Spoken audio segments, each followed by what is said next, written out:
Hey, so I've been wanting to do a video on this camera for quite a while, and I figured now would be a perfect opportunity. I wanted to show you a few of the reasons why I think this is a standout camera, and I'm going to illustrate that with a few photos. For those who don't know, this is actually the camera that I use to shoot most of my videos, even though I have an A7R III, and there's reasons for that, which I can leave for another video, but today, I'm actually recording this on my iPhone. So I am going to be using some lighting here. I do have an LED light that is shining onto this space. I'm going to pretend that this is creating a very bad light, and I could make it way worse than it actually is, but I think that it's good enough for illustration purposes. I'm going to be adding my own light, flash, into the mix. Now, what I have is the Flashpoint Zoom lithium ion and the R2 trigger. However, as I said before, I have an A7R III, and these are Sony shoe. I bought them for that camera, not for the Fujifilm.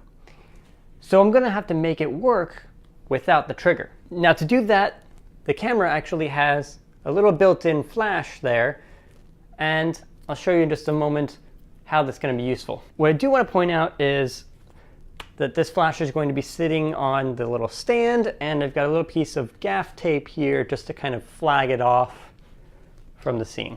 So I've already taken off this little ring, which actually comes on the front of the camera, and you can see the threading here. And why I've done that is because I have this, which is the TCL lens. It's the telephoto adapter, right? And this just kind of mounts screws on to the front. An interesting thing about this lens is essentially we're turning this field of view into a 50mm for a full frame camera. And we're not really losing anything by using it.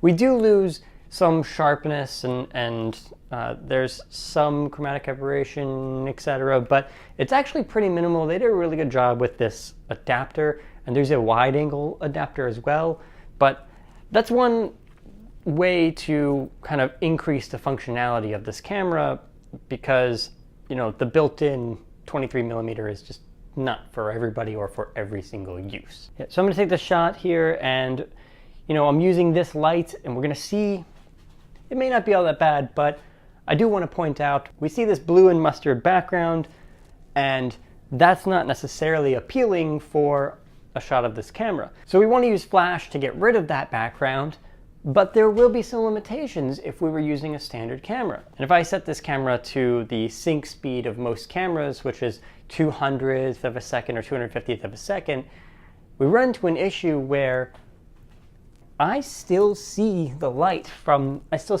this light hitting the background in the photo. If I take this picture, it's there.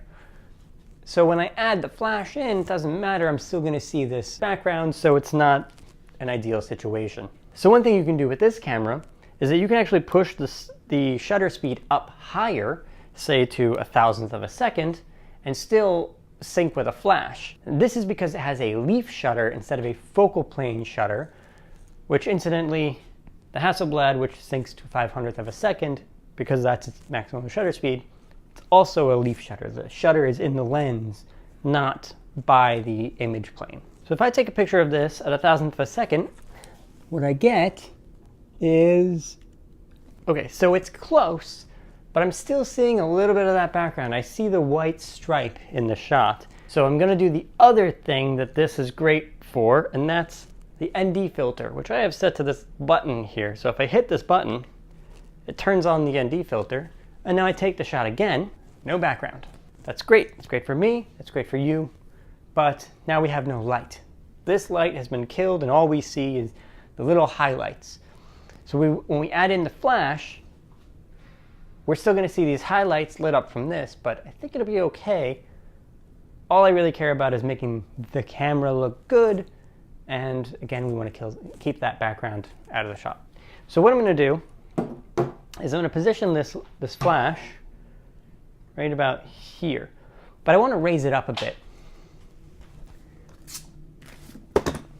So I've got a book, and I'm just gonna ease this in. What I can do to fire this, as I said before, is use the built-in flash.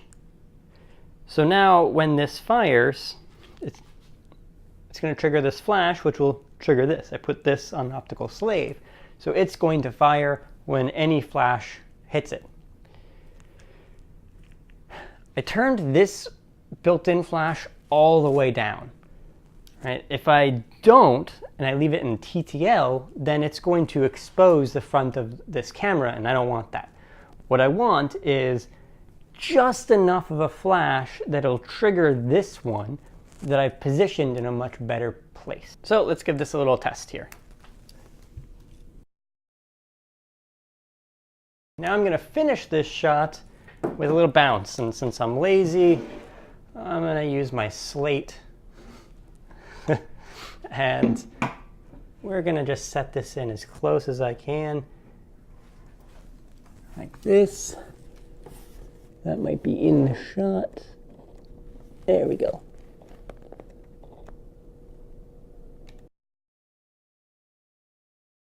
There you have it. Simple, clean, easy shot of this camera. I didn't have to do a whole lot of work to make that happen. The reason why all this is useful is it adds flexibility to this camera. So it's not just a fixed lens point and shoot camera. There's a lot more to it than that. I do appreciate the hybrid viewfinder, which is an optical viewfinder or an EVF, depending on how you want to use it, and there's many different ways you can set it up. If you just want to point and shoot for traveling, then you set the camera to autofocus and auto exposure, and you just go through the optical viewfinder, snap away, and you'll be impressed no matter what. If you want to get a little more precision with things, or you want to use it for portraits, or you want to use it in conjunction with something like this, then it might be a good idea to use the EVF in it. There are frame lines in the optical finder that help you, and they adjust with your focus. So when you focus really close, the frame lines shift. But I think that when you combine the two and you start trying to light something, or you are getting close anyway, I don't know, I think that it's probably just a better idea to use the EVF in that situation. But it is a good versatility thing. It's just yet another thing that's cool about this camera. So if you have any questions about this camera, or I didn't cover something that you want to know about, just ask me in the comments down below. I'll read them, I'll reply. Do you think that this type of video is more what you're looking for? I'm curious about that as well, because I know that there's a lot of people that are asking me about photo video related videos. So leave a comment down below, and I'll see you next week.